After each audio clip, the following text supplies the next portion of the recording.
Copa আমেরিকায় champion হওয়ার আনন্দ উদযাপন করতে গিয়ে বর্ণবাদী আচরণের জন্য বড় শাস্তি পেতে যাচ্ছেন আর্জেন্টাইন মিডফিল্ডার এনজো ফার্নান্দেজ।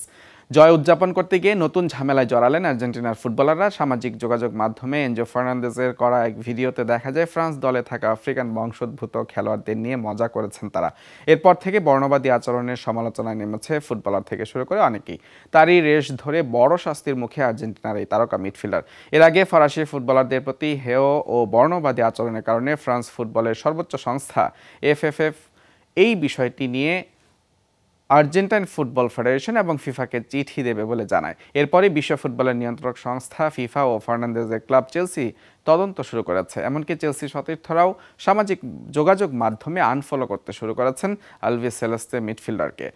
ফিফার পাশাপাশি ফার্নান্দেজের ক্লাব চেলসিও বিতর্কিত গান গাওয়া নিয়ে তদন্ত শুরু করেছে, যদিও সবকিছুর জন্য ক্ষমা প্রার্থনা করেছেন এই মিডফিল্ডার।